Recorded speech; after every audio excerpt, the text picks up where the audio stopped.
because what we're going to be talking about today in today's Zoom, we will be talking about the major project, the capstone project for the semester, these e-museums that you are being asked to design based on an assigned topic that you have been given, some element or some aspect of African American history. Now, for those of you that checked your TCC emails last night, you should have received in the form of an attachment an Excel spreadsheet, which I am getting ready to bring up on my screen share right now.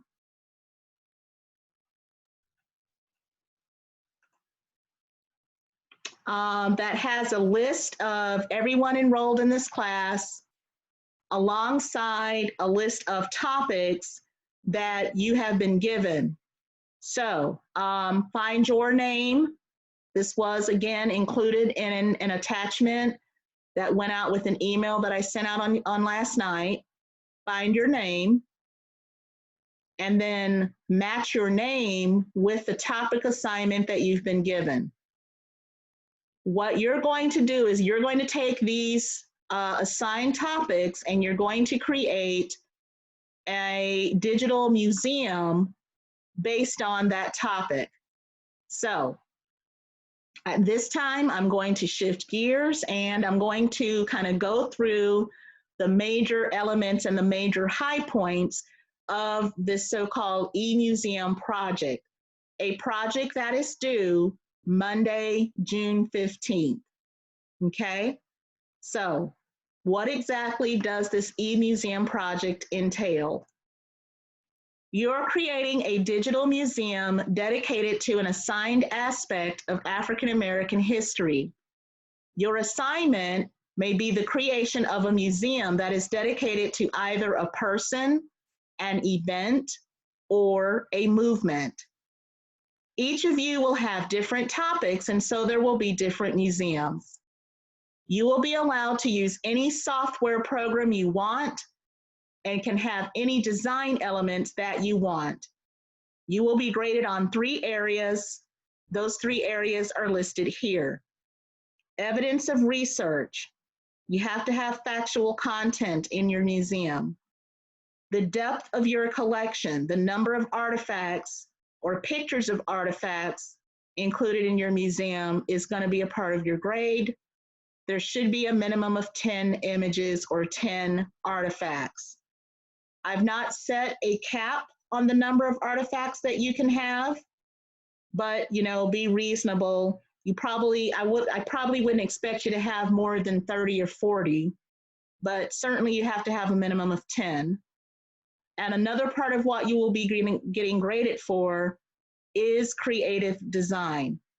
Now, I'm going to very quickly get out of this presentation to go back over to Canvas to point something out to you. We are still in the student view window for the Canvas page for this class. If you click on assignments here, and under the heading undated assignments, so far it's undated, it won't be for long, but you'll click on this link and what you will see here is a more detailed explanation as to what the e-museum project is all about. This will be available on Canvas. It's available now and will continue to be available throughout the duration of the semester. So it'll be here for your ready reference, okay?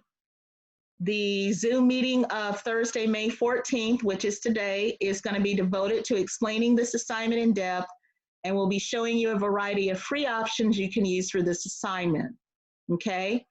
In this, I include a step-by-step guide. You'll notice that it says here a fillable project plan form is going to be due no later than Friday, May 29th. There's also going to be a required consultative appointment with me. We'll do it via Zoom. The appointment itself won't take any longer than 5 or 10 minutes and will last as long as you have questions related to whether or not you're on the right track for doing this project right. okay, or doing it correctly. But all of that, again, is discussed and included in this assignment explanation page that you see noted here. What you're ultimately going to be turning in, most of you, is going to be a shareable link, or you're going to be uploading a file, depending on what program you use to do your eMuseum. Programs that will all, of course, be demonstrated as we go through today's presentation.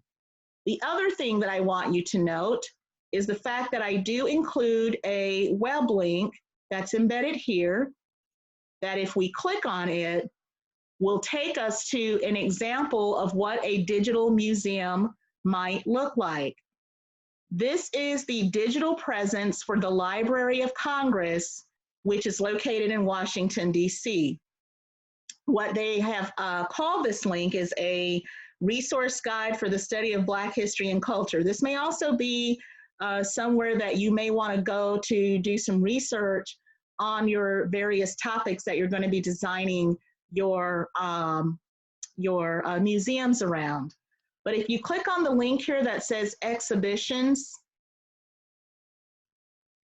you'll be invited to explore various digitized exhibitions of different aspects of, in this case, American history. And it's just to kind of give you an idea of what a digitally formatted museum or exhibition might look like. There are others, and I invite you to do your research, to kind of poke around, you know, have some fun with this, to get some inspiration and ideas for what your museum could potentially look like. Going back to the presentation, I noted that there were several free software programs that you might use in order to complete this assignment. For our purposes, we're going to be highlighting 4 of them, but this is by no means the only 4 that you can use in order to do this assignment. But these are the 4 that I'm going to be demonstrating in this presentation today. When this presentation or when this session ends, not only will a recording of today's Zoom be made available, but so too will a copy of this presentation, so that you yourself can refer back to a lot of what you're going to be seeing here over the next several minutes when it's your turn to put your museums together. So that being said, let's start with the first program that I listed there, which is Prezi. Now, some of you may have some familiarity with Prezi, others of you may not. What I'm going to do is I'm going to play just the first few minutes of this video that I've embedded into this presentation, a presentation that again will be made available to you later. The presentation in its entirety runs roughly 8-9 minutes or so. We're not going to watch the whole 8 or 9 minutes, just the first few minutes, to give you an idea of just how informative this can be, especially if you're new to Prezi. So I'm going to go ahead and let it play. Hello everybody, welcome to a brand new tutorial. In this video I will be showing you how to use a website called Prezi, and if you haven't... It just occurred to me to make sure that I've enabled the sound on here. Were y'all able to hear? You all were able to hear? Okay, all right. Okay, just wanted to make sure. I've made that mistake before. Okay, here we go. Haven't heard of it, what it is a zooming PowerPoint presentation type deal. So this is my personal account of Prezis I've made. So I just want to show you what all it can do, and this is a good little example. I'm just going to click through it really fast. This is a project I did for a worldview class on Lord of the Rings with a couple friends. So what it allows you to do is zoom around a background picture or a color and move around. And this is basically what Prezi can do, and zoom around. to help get your point across and all that. They're often used in a lot of classes anymore, as well as professional presentation situations. And it also allows you to add multiple photo layers. So when you zoom in further, you then enter a new photo layer of your background. So without further ado, let's go ahead and get started. So first things first. Okay, so this embedded video will be available in the shareable link that will be made accessible after today's Zoom session. You will need to go to I don't ask you guys to do anything that I myself haven't done. So I myself have a Prezi account, and I want to just again make the point. All of these programs that we are demonstrating today here, they all have paid premium features that you can choose to invest in if you want. But I am in no way requiring that you do. The free versions of all of these software programs will work just fine for purposes of this assignment, okay? So please don't feel as if you have to invest in subscriptions and things like that in order to do this assignment. Only if you want to. I'm not requiring that at all. In fact, all of the things that I'm going to be showing you as examples of things that I myself have been done on the free platforms. Starting first here with this Prezi. So I clicked on that link. This is a Prezi that I developed, as you can see, some years ago for a class that I once taught. And as the how-to presenter was sharing with you, just think of Prezi as a more dynamic version of PowerPoint. You can't, necessarily do all of this dynamic transitioning with the traditional standard PowerPoint. So as I click on the different photo layers, I'm able to zoom in, I'm able to zoom out. There's a multiplicity of different backgrounds that can be used to achieve a look that looks similar to what you're seeing here. So again, that's me zooming in, that's me zooming out. You'll notice the background itself is image rich, but I've also included images within the presentations themselves. These shapes where you're noticing both imagery and text are referred to as frames. Not only can you put text and images in these frames, but you can also put videos in them as well, okay? And again, you can just have so much fun with a program like Prezi. That's just an example of one that I did, and just kind of shows you what's possible. So that's Prezi. The second presentation we'll take a look at, or the second software suite we'll take a look at, is Wix.com. Now, some of you may already have some form of familiarity with Wix. Wix is a free program that enables you to create your own personal website. The paid for premium version of this site takes away the digital watermark. In other words, if you wanted to trademark your name, as your first name, your last name.com, if you wanted to create a website for yourself, unless you pay for the premium service, you're at the end of your URL, you'll see /wix.com, okay? Again, I don't care about seeing /wix.com in your projects if you choose to use Wix for your digital museum. But just know that paid version is available. Just like we had with the Prezi software program, I embedded a how-to free tutorial within this presentation that kind of goes through the various features of Wix. We'll watch the first few minutes. Hi everyone, welcome to this tutorial. My name's Greg, and today I'm going to be showing you how to create a free website with Wix. It's actually a lot simpler than you'd think, but there are some important things that we do need to cover. So what I'm going to do is hop on the computer here and go through everything step by step with you.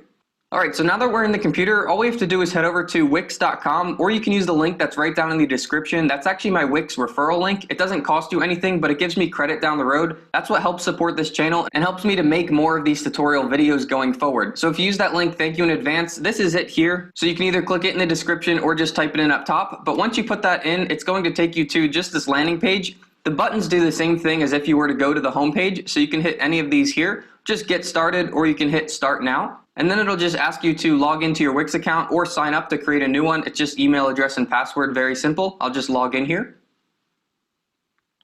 So if you're brand new to Wix, you probably don't have a website already, so you'll be prompted with a button that says create your first website. If you do have other websites on this account, no problem. If you want to create a new one, all we have to do is hit create new site right here. And then it brings us to kind of this questionnaire. This is just asking what kind of template do we want to choose from. Now we can completely change this in the next step, so just kind of go into the general category that you're thinking. If you're going into a business, you can just hit business here. And then you have two options. You can either do artificial intelligence, which is this button over here, or you can create your own, which is over here. Now, quickly to cover this, if you do artificial intelligence, it'll ask you questions, and it'll create the website for you. If you do this over here, you can actually choose from templates and customize them yourself. So on that score, the reason I stopped it there, and if you choose to use Wix, you may of course watch the rest of this video in its entirety to learn more about the various features of Wix. However, should you decide to use Wix, please do not use the ADI function where artificial intelligence creates the website for you by answering a few simple questions. You are going to need to customize. So if you use Wix, or if you choose to use Wix as the vehicle for your digital museum, please know that you will need to choose the option of creating your website with the Wix editor that allows you to customize it to a higher degree. Again, here's an example of a Wix site that I myself created. Again, using the free platform. I created this Wix website as a way of marketing the very class that you're enrolled in. So you're able, again, to upload images as you see here. Text that makes it easy on the eye for the digital browser. You can also embed videos, such as the one shown here.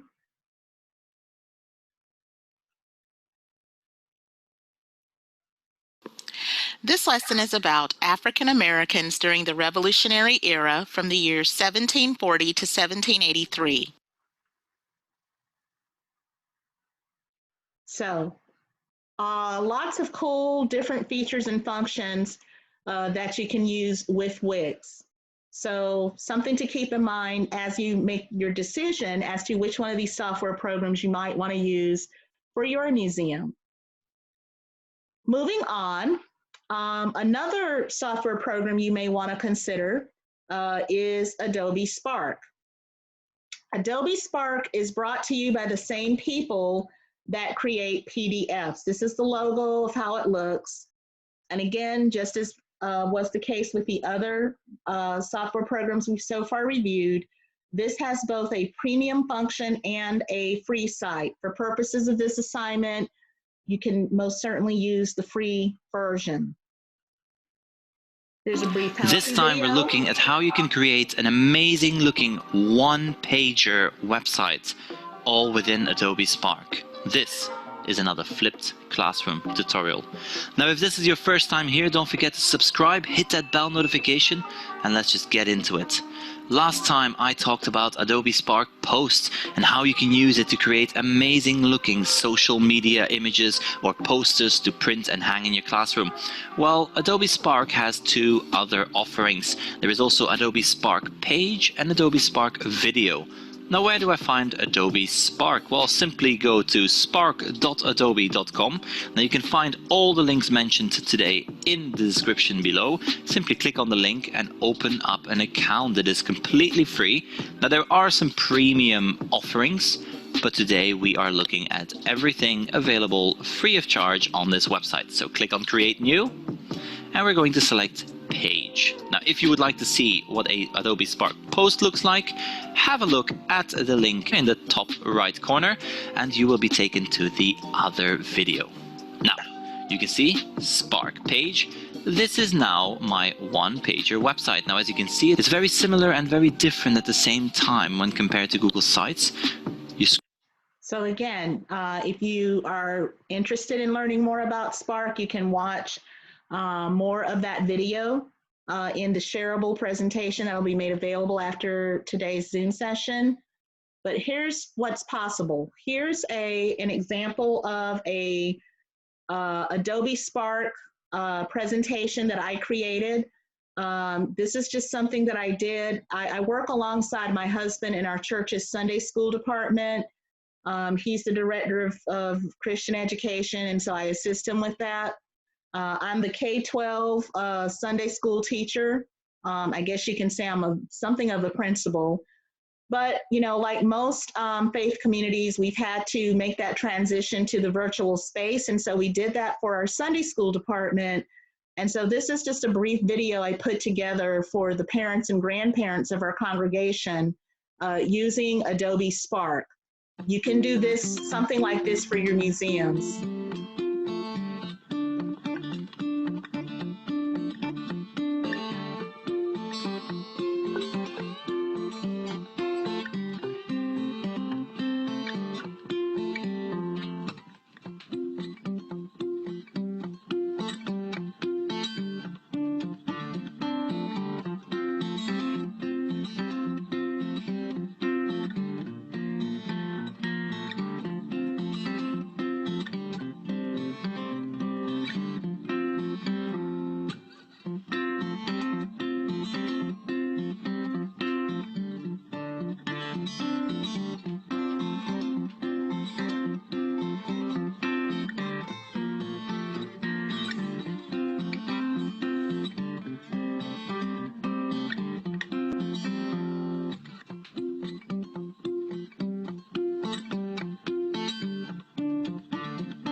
So that music you hear, and again, everything that you've been shown has been created on the free versions of all of these programs. So that was a free Adobe Spark version that created that video that you just saw. So the music that you heard running in the background is available through the free version. So again, there's really no need to spend any money here in getting this assignment done, but there's so many cool things that are out there that you can do. The last program that we'll take a look at before I'll open this up for questions is a program known as Portfolio Gen. Portfolio Gen is a little bit like LinkedIn. If you're familiar with LinkedIn, it allows you to create a digital portfolio. Typically, it's used as a way for people to market themselves to potential employers. So you might find people uploading digital resumes and things of that nature, but it can also be used or adapted for use for the assignment that you're being given in this class this semester. So once again, we have a how-to Portfolio Gen video. Portfolio Gen is an online portfolio hosting service, and it offers the opportunity for students or for educators to create and share an online portfolio. This would work well as a cumulative portfolio assessment, maybe creating an online resume. It does offer the opportunity to create one portfolio per person, though, so that should be noted. But if you are using the Google Classroom or the Google Suite of apps, it is recommended that you use Google Sites as a portfolio hosting site instead, just to try and keep everything in the same place. But if you're looking for something that's outside the Google Suite, this is a kind of robust system and host. So you can see here where they talk about being able to create that website in minutes. It does a nice job of really kind of laying out some different templates for you to choose from. And you can see how some folks have gone ahead and individualized that there. Here's an example of what one might look like. This looks like it would be a teacher. Now, naturally, you wouldn't be, uploading a resume to this. I just wanted you to take note of the various templates that you could use that, creates or that would have an impact on the look and the feel of your museum, which is why, I included Portfolio Gen as a likely software program you might want to consider using. I myself have a Portfolio Gen account, again, totally free. And you can kind of see here what I've done with mine. Yours would probably not look like this. Yours would likely have way more images and things of that nature, since you are putting together a digital museum with artifacts. The whole point of me sharing with you these software programs, the how-to videos, the examples, is not to have you guys go, oh, you're so great and wonderful. You must be so good with all these technical tools. Actually, I'm not. I'm like a really seriously a low-tech person. The point I'm trying to demonstrate here is that if I can learn how to use these tools, anybody can. If I and my 47-year-old middle-aged brain can catch on to these to use of these digital tools, then certainly you'll have a better chance at any of this than I would. Okay, all of these tools are very user friendly in how it's laid out. And nobody necessarily sat down with me and showed me, held my hand and showed me how to do this stuff. I kind of did, learned by doing. That just comes along with getting in there and getting your hands metaphorically dirty and just playing around with it and having as much fun as you can with it. Now, by all means, by no means, I should say, are the four programs that I've demonstrated today your only options for completing this assignment. There's, of course, good old faithful PowerPoint. There is, of course, also this icon here is an icon that represents the Google blogging tool. So for those of you that already have Google accounts, you have access to this particular app. You can create an e-museum out of a blog using Google Blogger.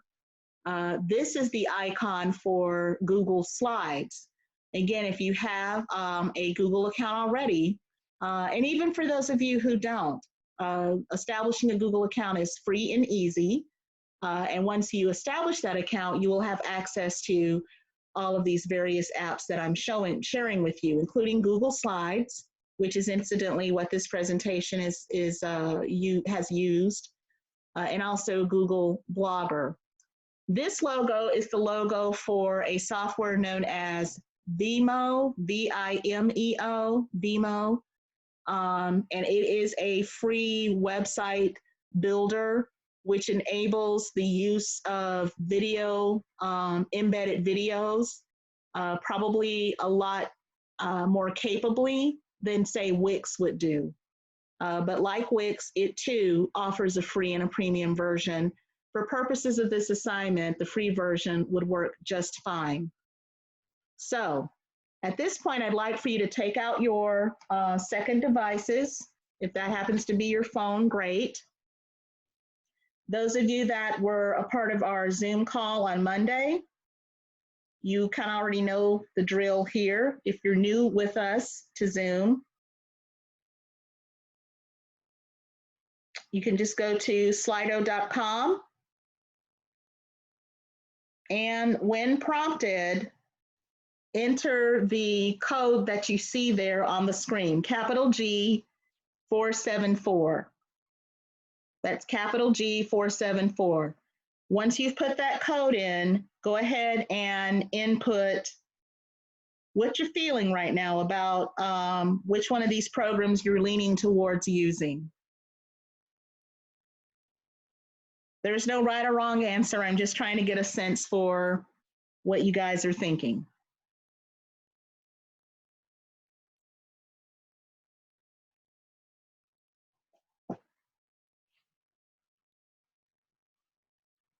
If you're not sure at this point which program you think you might use, go ahead and register that sentiment by clicking on I will probably use another program. And nobody is asking you to commit to this necessarily today. We're just trying to get a feel for where you are based on what you've seen so far.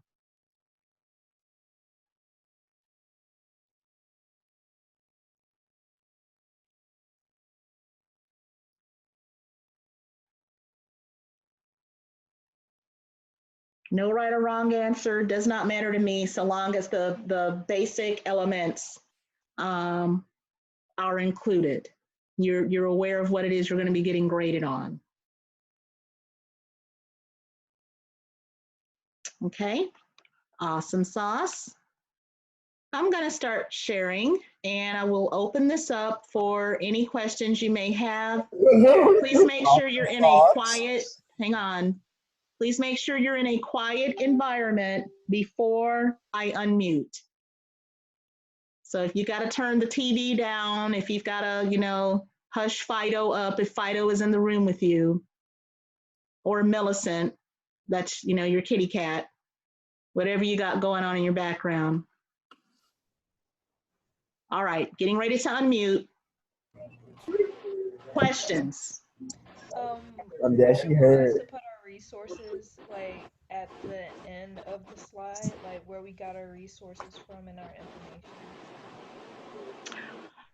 I hadn't actually thought about having you do that, but now that I think about it, I actually do think that I do need to hold you accountable for where you're getting your information from. So that's a really good question.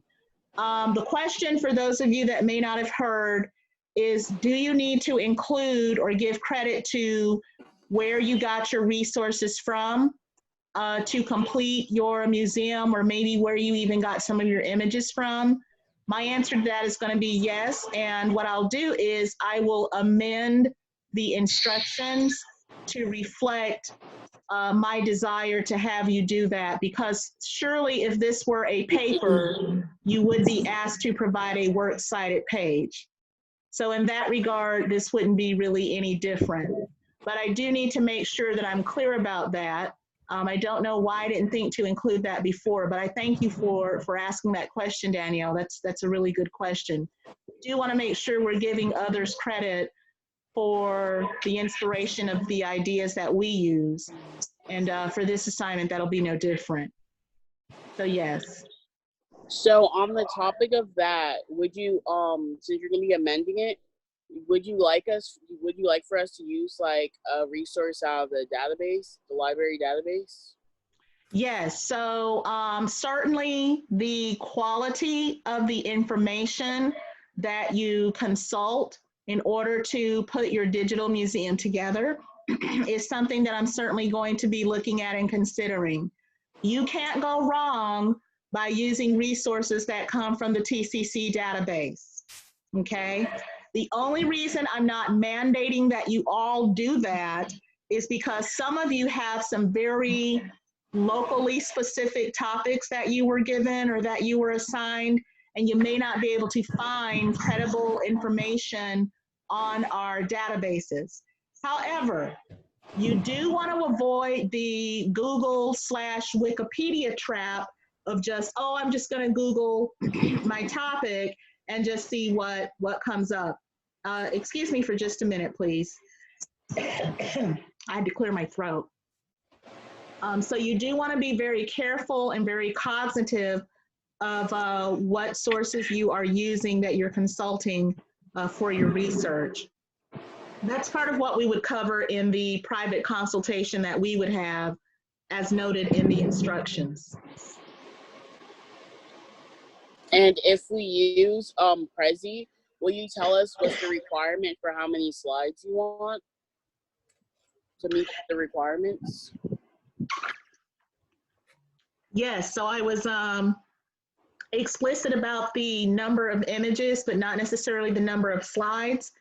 And the reason for that is, you know, it really depends on the arrangement of your of your presentation. 10 slides may be too much. That's why I would prefer to measure artifacts and not slides. Having a rough time here, y'all. I'm so sorry. Excuse me. So you Does said that 10 answer your slides? question? Yeah. Okay. You said 10 slides, right? I prefer to measure artifacts and not slides Oh, because depending on how you choose to arrange those artifacts, 10 slides may be too crowded or it may take away from the visual impact of your presentation. okay. So our artifacts are just our pictures of the different Correct. things represented. Correct. Okay. And make no mistake, you can't just have pictures, all right? Just kind of nod your head or say amen or whatever if you've ever been to a museum before. I mean, any museum.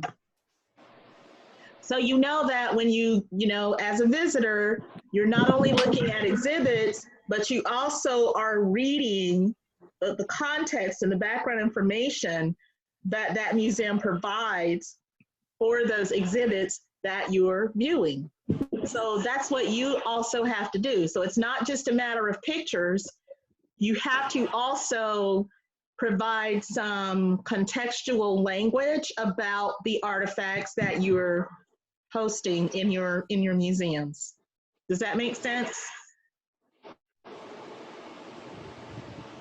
Yes, no, Yeah. maybe so? Okay, all right. Any other questions?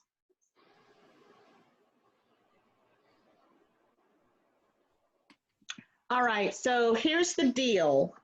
We are ending a little bit earlier than we ordinarily would because this was not a content-based Zoom session. Monday is when we're going to have a content-based Zoom session. It will not be an online lecture. There will be materials that you will be asked to review in preparation for Monday's Zoom session so that you can be a contributing member of the conversation that we will be having during Monday's Zoom session. So you'll want to consult the syllabus to get at what it is that I'm going to be asking you to review before we meet again on Monday's Zoom session. Monday's Zoom session will also be the first one that won't be recorded.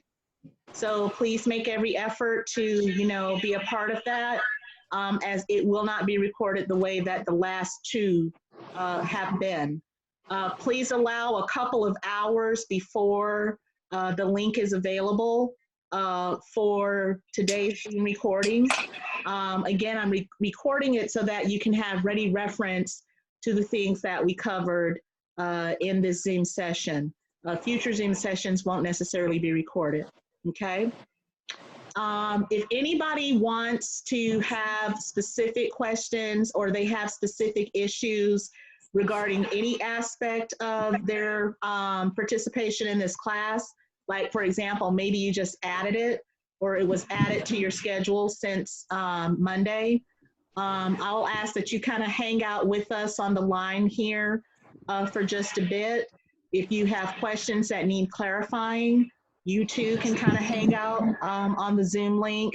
Otherwise, if you don't fall into either one of those categories, please watch your TCC email Sunday for the reminder message for Monday's Zoom and consult the syllabus so that you'll know what presentations and what portions of the text you are to read before we meet again on Monday afternoon. Don't forget about Sunday night's quiz. And if you have no more questions, have a great weekend. Bye-bye. Bye.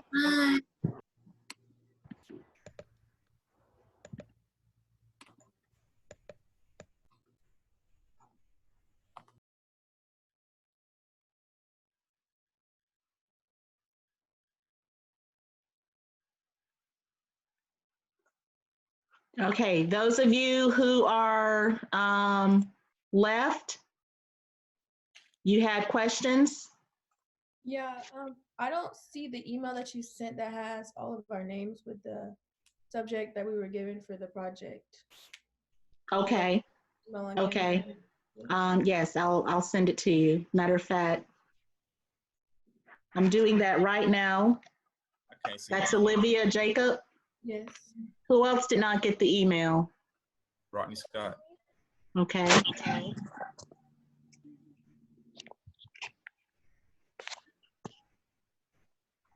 All right, so far I heard, so you didn't get the email last night at all, is what y'all are saying? No. Nah. Okay, all right, here we go. I'm just gonna forward what I sent last night. And I didn't get it either. Olivia Jacob. Okay, hang on. Rodney Scott. Yes, ma'am. And who was that last person? Taylor Henderson. Okay, you just added the class yesterday, right? Yes. Okay, I'm not sure. Let's see if your name is even on my roster. The other two of you, I just sent it to you. Okay, no, Taylor, you are on there, so you'll see it. I just sent it to your all's TCC email accounts, not through Canvas, but through your TCC account, the one that ends in mymail.tcc.fl.edu. So check that one, not Canvas. Okay. Any other questions here? No. Okay. So you'll let me know if you still don't see it. Yeah, I'll let you know. Okay. Awesome. All right. See you on Monday. Okay, if we can send it. I'm going to be using TCC emails. Now, I think that there is a way that you personally can have your TCC emails forwarded to a second address. I would rather not do that, but I think there is a way that you can do it if you want to have your TCC emails forwarded to a personal address. I'm just not sure how to tell you to do that, but I think there is a way you can do it. Said it's an TCC. Yeah, that you have to go into, I think you have to go into your TCC email settings, and there's it's some kind of way that's in there where you can like forward it to another email address. So like if I send something to the TCC email address, it will push to the email account of your choice. But I'm going to be sending everything through the TCC email system. All right. Okay. Any other questions? And you said that you were going to tell me what y'all went over Monday. Yeah, so Taylor, what I'll do with you is I will send you the email that I sent on Monday evening to these guys that has that link to the recorded Zoom from Monday.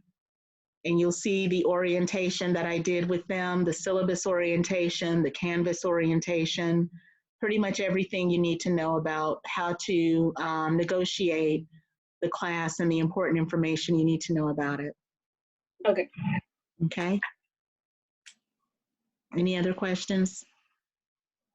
And Jada, you okay?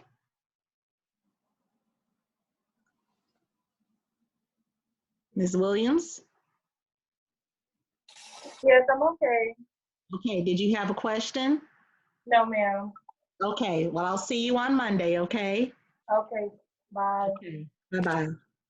You good, Ms. Henderson, other than waiting to hear from me? Yes. Okay, all right. Okay. I'll see you Bye. on Monday. Bye-bye. See you Monday.